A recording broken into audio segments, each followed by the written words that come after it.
ನೀರು ಕುಡಿಯುವ ಬದಲು ಧೂಳು ಕುಡಿಯುತ್ತಿರುವ ಹಾಗಲವಾಡಿ ಜನ.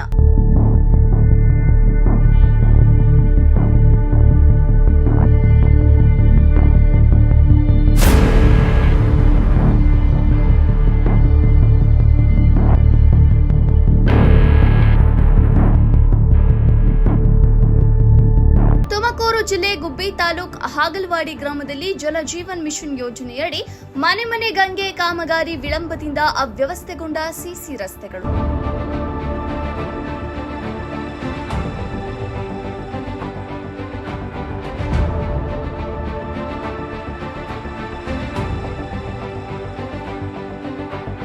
ಹಾಗಲವಾಡಿ ಗ್ರಾಮದಲ್ಲಿ ಸುಮಾರು 5 ರಿಂದ 6 ತಿಂಗಳಲ್ಲಿ ಕಾಮಗಾರಿ ಮುಗಿಸಿ ಮನೆ ಮನೆಗೂ ನೀರೊದಗಿಸುವ ಕೆಲಸ ಮುಗಿಯಬೇಕಿತ್ತು.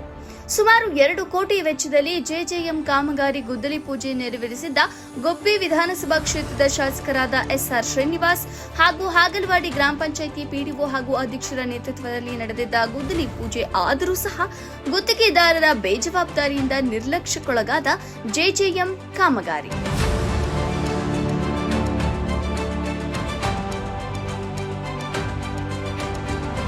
ಹೊಸದಾಗಿ ನಿರ್ಮಿಸಿದ ಸಿಸಿ ರಸ್ತೆಗಳಲ್ಲಿ ಪೈಪ್ಲೈನ್ ಕಾಮಗಾರಿ ಕೆಲಸದಿಂದ ಜನಸಾಮಾನ್ಯರಿಗೆ ಓಡಾಡಲು ಹಾಗೂ ದ್ವಿಚಕ್ರ ವಾಹನ ಸವಾರರಿಗೆ, ವೃದ್ಧರಿಗೆ, ಮಕ್ಕಳಿಗೆ ತುಂಬಾ ತೊಂದರೆಯಾಗಿದೆ ಎಂದು ಗ್ರಾಮಸ್ಥರು, ಗುತ್ತಿಗೆದಾರರ ವಿರುದ್ಧ ಮಹಿಳೆಯರು ಆಕ್ರೋಶ ವ್ಯಕ್ತಪಡಿಸಿದರು.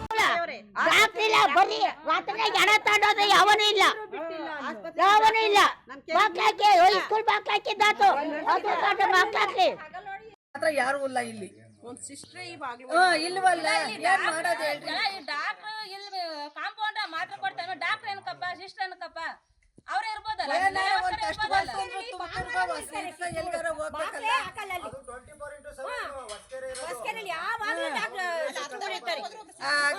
ಗಣೇಶ್ಪುರ್ ಬೇಕು, ನಮ್ಮೂರ್ ಬೇಡ, ಹಂಗಾಗೈತಿ ಈ ಊರು. ಗಣೇಶ್ಪುರ ಕೊನೆ ಈ ಊರು ಆಗಿರೋದು.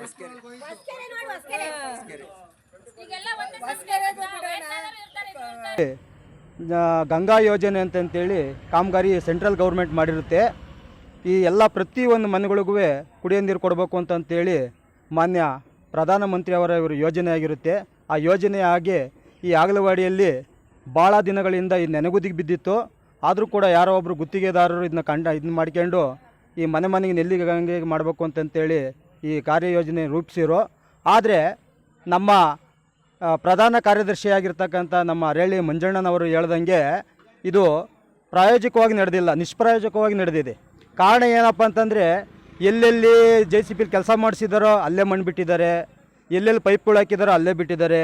ಮಕ್ಕಳುಗಳು ಓಡಾಡಬೇಕಾದ್ರೆ ಸಣ್ಣ ಮಕ್ಕಳುಗಳು ಬಿದ್ದು ಕೈಯು ಕಾಲು ಎಲ್ಲ ಮುರ್ಕೊಂಡಿದ್ದಾವೆ. ಈಗಲಾದರೂ ಸಂಬಂಧಪಟ್ಟ ಅಧಿಕಾರಿಗಳು, ಗುತ್ತಿಗೆದಾರರು, ಶಾಸಕರು, ಪಿಡಿಒ ಅಧಿಕಾರಿಗಳು ಕೂಡಲೇ ತುರ್ತಾಗಿ ಜೆಜೆಎಂ ಕಾಮಗಾರಿ ಕೆಲಸ ಮುಗಿಸಿ ಸಮಸ್ಯೆಯನ್ನ ಸರಿಪಡಿಸಬೇಕೆಂದು ಜನರು ಬೇಸರ ವ್ಯಕ್ತಪಡಿಸಿದ್ದಾರೆ. ವರದಿ ಫೈರೋಜ್ ಪಾಷಾ, ಬುಕ್ಕಾಪಟ್ಟಣ. ಮಾಡೋರೆ ಓಡಾಡಕ್ಕೆ ಆಗಲ್ಲ. ನಮ್ಮಂತವ್ರು ವಯಸ್ಸಾಗಿರೋರು ಎಲ್ಲಿ ಕಾಲಿಕ್ಕನ ಎಲ್ಲಾಗುತ್ತೆ ಅನ್ನಂಗೆ ಆಗ್ಬಿಟ್ಟೈತೆ. ಕೈ ಕಾಲು ಮುಡ್ಕೊಂಡ್ರೆ ಯಾರಾಗ್ತಾರೆ ನಮ್ಗೆ? ಮೊದ್ಲೇ ಕಳ್ಳು ಕಾಡಲ್ಲ, ನೀರ್ ಬೇರೆ ಕೊಚ್ಚೆ, ಅಲ್ಲೇ ಕೊಚ್ಚೆ ಒಳಗೆ ಕಾಲಿಕ್ಕಾಗುತ್ತೆ, ಮಕ್ಳು ಓಡಾಡಕ್ಕಾಗುತ್ತೆ. ರಂಜಾನ್ ತಿಂಗಳು ಉಪವಾಸ ನಮ್ದೆಲ್ಲ ಇದ್ ಮಾಡಿ ಎಲ್ಲ ಜಲ್ ಬಂದು ಆಗತ್ ಬಿಟ್ರಲ್ಲ. ಯಾರು ಜಿಮ್ಮೆದಾರಿ ಇದು ಮಾಡೋರು? ನೀರು ಬಿಟ್ಟಿಲ್ವಲ್ಲ. ಇವತ್ತು ಹಾಗಲವಾಡಿ ಗ್ರಾಮದಲ್ಲಿ ಕೆಲಸ ಆಗ್ತವೆ ಅಂತಂದ್ರೆ ರೈತರ ಸಂಘದಲ್ಲೇ ಆಗ್ತಾ ಇರೋದು. ಆದ್ರೆ ಈ ಪ್ರತಿಯೊಂದು ಏನ್ ಕಾರವಾಗಿರೋ ಹಾಗಲವಾಡಿಲಿ ಏನು ಇದ್ ಮಾಡ್ತಾ ಇಲ್ಲ. ಎಲ್ಗಾರ ಹೋಗು, ಏನ್ ಕಾರ ಹೋಗು, ಒಂದು ಬಸ್ ಸ್ಟ್ಯಾಂಡಿಗೆ ಹೋಗು, ಒಂದು ಹಾಸ್ಪಿಟ್ಲಿಗೆ ಹೋಗು, ಒಂದು ಸ್ಕೂಲಿಗೆ ಹೋಗು, ಒಂದು ಎಲ್ಲದಕ್ಕೂ ಪ್ರತಿಯೊಂದು ಮಕ್ಳಿಗಾಗ್ಲಿ, ಒಂದು ವಯಸ್ಸಾದಾಗ ಇದು ಎಲ್ಲರಿಗೂ ಪ್ರತಿಯೊಂದಕ್ಕೂ ತೊಂದರೆನೇ ಐತೆ ಹೊರತು ಯಾವುದು ಇಲ್ಲಿ ಹಾಗಲವಾಡಿಲಿ ಏನೂ ಅನುಕೂಲ ಇಲ್ಲ. ಏನಾರಾಗಿರ್ಲಿ, ಒಂದು ಹೆಂಗಸ್ರಿಗೆ ಮನೆಗಳಿಗಾಗ್ಲಿ, ಒಂದು ನೀರ್ಗಳಿಗಾಗ್ಲಿ, ಒಂದು ಬೀದಿಲಿ ಓಡಾಡಕ್ಕಾಗ್ಲಿ, ಮಕ್ಳಿಗೆ ಓಡಾಡಕ್ ಯಾವುದೇ ಒಂದು ಪ್ರತಿಯೊಂದು ಏನೇ ತಗೊಂಡ್ರು ಏನು ಯೂಸ್ ಆಗ್ತಾ ಇಲ್ಲ. ಇಲ್ಲಿ ಸುಮ್ನೆ ಹಾಗಲವಾಡಿ ಐತೆ, ಹಾಗಲವಾಡಿ ಅಷ್ಟೇ, ಅಷ್ಟು ಬಿಟ್ರೆ ಬೇರೆ ಏನು ಆಗ್ಲಿ ಹೋಬ್ಳಿ ಮಾತ್ರ ಕಡೆ ಆಸ್ಪತ್ರೆ ಅಂತ ಐತೆ, ಅದ್ರಲ್ಲಿ ಆಸ್ಪತ್ರೆ ಅಂತ ಮಾತ್ರ ಐತೆ ಅಷ್ಟೇ. ಹಾಗಲವಾಡಿ ಆಸ್ಪತ್ರೆ ಅಂತ ಡಾಕ್ಟರ್ ಇಲ್ಲ. ಒಬ್ಬ ಮಂಜಣ್ಣ ನಾನು ಬರ್ತಾನೆ, ಡಾಕ್ಟರ್ ಬಂದಿಲ್ಲ ಕಣಮ್ಮ ಅಂತ ಇನ್ನು ಬಾಕ್ಲಿಗೆ ಹೋಗ್ತಲೇ ಹೇಳ್ತಾನೆ. ಅಪ್ಪ ಗೌರ್ಮೆಂಟ್ ಇದಕ್ಕೆ ಪೊಲೀಸ್ ಸ್ಟೇಷನ್ಗೆ ಹೋದ್ರೆ ಏನೋ ಚಿಕ್ಕದು ಪುಟ್ಟದ ಕಾಲಾಟ ಹೋಗಿ ಕಂಪ್ಲೇಂಟ್ ಕೊಡ ಅಂದ್ರೆ ಬಾಕ್ಲಾಕಿರ್ತಾರೆ. ಕದ ತೊಟ್ಟಿರೋದ್ರ ಬೀಗನೇ ಹಾಕಿರಲ್ಲ, ಪೂರ್ತಿ ಕದ ತಕೊಂಡು ಹೋಗಿರ್ತಾನೆ. ಅಪ್ಪ ಎಲ್ಲಿಗೆ ಅಂತ ಹೋಗೋಣ ನಾವು? ಅದಾವೆ ಎಲ್ಲ ಅನುಕೂಲ ಐತೆ, ಏನು ಸಹಾಯ ಇಲ್ಲ. ಸರ್ಕಾರ ಆಸ್ಪತ್ರೆ ಅಂತ ಹೋದ್ರೆ ಬಾಟ್ಲ್ ಹಾಕ್ತಾರೆ, 80 ರೂಪಾಯಿ ದುಡ್ಡು ತಗೊಂತಾರೆ ಬಾಟ್ಲಿಗೆ. ಅಕಸ್ಮಾತ್ ಮಿಸ್ ಆಗಿ ಎಂದಾರು ಒಂದಿವ್ಸ ಮಿಸ್ ಆಗಿ ಬಂದ್ರೆ ಡಾಕ್ಟ್ರು 80 ರೂಪಾಯಿ ತಗೊಂತಾರೆ. ಅದ್ರ ಮೇಲೆ ಬರ್ದಿರೋದು ಫ್ರೀ ಅಂತ ಬರ್ದಿದ್ದಾರೆ. ಎಲ್ಲಿ ಬಂತು ಫ್ರೀ? ನಾವು ಚೌಳೂರ್ಗಾದ್ರೆ ಆಕ್ಷೇಪಣೆ ಆಗಲ್ವಾ? ಹೊಸಕೆರೆಗೋದ್ರೆ ಆಕ್ಷೇಪಣೆ ಆಗಲ್ವಾ? ಔಷಧಿ ಐತೆ, ಔಷಧಿ ಕೊಡಲ್ಲ ಯಪ್ಪ, ಇಲ್ಲ ಸ್ಟಾಕ್ ಇಲ್ಲ ಕಣಮ್ಮ ಅಂತ ಕೇಳ್ತಾರೆ. ಏನ್ ಮಾಡೋದು ನಾವು ಆಸ್ಪತ್ರೆಗೆ ಹೋಗಿ? ಇದನ್ನು ಕಾಂಟ್ರಾಕ್ಟ್ ಮಾಡ್ಕೊಂಡಿರತಕ್ಕಂತಹ ಕಾಂಟ್ರಾಕ್ಟ್ದಾರ್ಗಳು ಅವೈಜ್ಞಾನಿಕವಾಗಿ ಕಾಮಗಾರಿಗಳನ್ನು ಮಾಡಿ ಎಲ್ಲೋ ಒಂದು ಕಡೆಗೆ ಬಿಲ್ ಮಾಡ್ಕೊಂಡು ಮುಂಡಾಮೋಚಿ ಉಡಾಯಿಸಿ ಜನಗಳಿಗೆ ಎಲ್ಲ ಚರಂಡಿ ಎಲ್ಲ ಕಿತ್ತು ಈಗ ಆಗ್ಲವಾಡಿ ಈ ಗ್ರಾಮದಲ್ಲಿ ಇವತ್ತು ಎಲ್ಲ ಕಡೆ ನೋಡ್ಕೊಂಬಂದು ಪಾಪ ಮಹಿಳೆಯರು ಬಹಳ ನೊಂದ್ಕೊಂಡು ಇವತ್ತು ತಮ್ಮ ಅಳಲನ್ನು ತೋಡ್ಕೊಂಡ್ರು.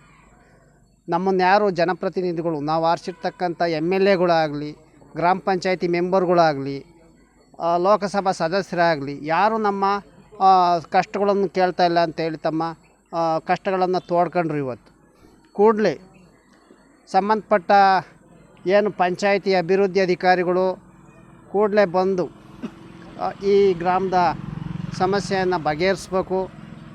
ಇದ್ದಾರೆ ಯಾರು ಅಂದ್ರೆ ಅಲ್ಲಿ ನಮ್ಮ ರೈತ ಸಂಘ ಇರ್ಬೋದು, ಹಲವಾರು ಬಾರಿ ಬೇಡಿಕೆಗಳನ್ನು ಕೊಟ್ಟಿದ್ದಾರೆ, ಅರ್ಜಿ ಕೊಟ್ಟಿದ್ದಾರೆ, DC ಗೊತ್ತಾಕಿದ್ದಾರೆ, ತಹಸೀಲ್ದಾರ್ ಗೊತ್ತಾಕಿದ್ದಾರೆ, ಇದು ಸಂಬಂಧಪಟ್ಟಂಗೆಲ್ಲ ಪ್ರತಿಯೊಂದು ಇಲಾಖೆಗಳಿಗೆಲ್ಲ ಗೊತ್ತಾಕಿದ್ದಾರೆ.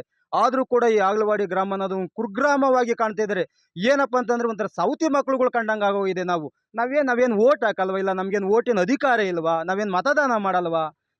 ಎಲ್ಲೇ ಹೋಗ್ಲಿ, ಯಾವುದೇ ಇಲಾಖೆಗಳಲ್ಲಿ ಇಲಾಖೆಗಳು ಇದ್ದಾವೆ, ಆದರೆ ಕೆಲಸ ಮಾಡೋಂಥ ನೌಕರರುಗಳಿಲ್ಲ. ಇವತ್ತು ಬಂದರೆ ನಾಳೆಗೆ ಬರಲ್ಲ, ನಾಳೆ ಬಂದರೆ ನಾಡ್ದು ಬರಲ್ಲ. ನಮ್ಮ ಪರಿಸ್ಥಿತಿ ನಿಜವಾಗ್ಲೂ ಡೋಲಾಯಮಾನವಾಗಿದೆ. ಹಾಗೆ ನಮ್ಮ ಈ ಆಗ್ಲವಾಡಿ ಒಂದು ಹೋಬಳಿ ಎಲ್ಲ ಹೋಬಳಿಗಳಿಗೂ ಹಿಂದುಳಿದಂಥ ಹೋಬಳಿ. ಜನಸಂಖ್ಯೆಯಲ್ಲಿ ಅತಿ ಹೆಚ್ಚು ಜನಸಂಖ್ಯೆ ಜಾಸ್ತಿ ಇದೆ, ಆದರೆ ಹಿಂದುಳಿದಿರೋದ್ರಲ್ಲಿ ಅತಿ ಕಡಿಮೆ. ಅದರಿಂದ ನಮ್ಮ ಹೈಸ್ಕೂಲ್ ಇಲ್ಲ ಈ ನಮ್ಮ ಆಗ್ಲವಾಡಿಲಿ. ಈ ನಮ್ಮ ಆಗ್ಲವಾಡಿ PUC ಇತ್ತು, ಅದು ಮುಚ್ಕೊಂಡು ಹೋಯ್ತು. ಹೈಸ್ಕೂಲ್ ಇತ್ತು, ಅದು ಮುಚ್ಚೋಯ್ತು. ಈಗಿರೋದು ನಮಗೆ ಏನಪ್ಪ ಅಂದರೆ ಪ್ರಾಥಮಿಕ ಇದು ಸರ್ಕಾರಿ ಶಾಲೆ ಅಷ್ಟೇ. ಈ ಸರ್ಕಾರಿ ಶಾಲೆನೂ ಕೂಡ ಏನಾರು ಹೋಯ್ತು ಅಂತಂದರೆ ನಿಜವಾಗ್ಲೂ ನಮಗೆ ಇಲ್ಲಿ ಹೇಳೋಕ್ಕಾಗಲ್ಲ. ಹೆಣ್ಣು ಮಕ್ಕಳುಗಳ್ನ ಸುಮಾರು 15ರಿಂದ 25 ಕಿಲೋಮೀಟ್ರ್ ದೂರದಿಂದ ನಾವು ಓದಕ್ಕೆ ಕಳಿಸ್ಬೇಕು. ಕೆಲವು ಈ ಮಕ್ಕಳುಗಳು ಮೆಚೂರ್ಡ್ ಆಗಿರ್ತವೆ, ನಮ್ಮ ಹೇಳ್ಕೊಳಕ್ಕಾಗಲ್ಲ. ಆ ಮಕ್ಕಳುಗಳು ದೂರ ಕಳಿಸಿ ನಾವು ಓದ್ಸೋಕ್ಕಾಗತ್ತಾ? ಇಲ್ಲೆಲ್ಲ ಹತ್ರದಾಗಿದ್ದರೆ ನಮ್ಮ ಮಕ್ಕಳುಗಳು ಹೆಂಗೆ ಓದಿಸ್ಬೋದು? ದಯವಿಟ್ಟು ಇದು ಒಂದು ನಮ್ಮಲ್ಲಿ ಮ್ಯಾಗ್ನೆಟಿಕ್ ಶಾಲೆ ಅಂತಂತ ಬಂದೈತೆ ಅಂತಂತ ಹೇಳ್ತಾ ಇದ್ದಾರೆ.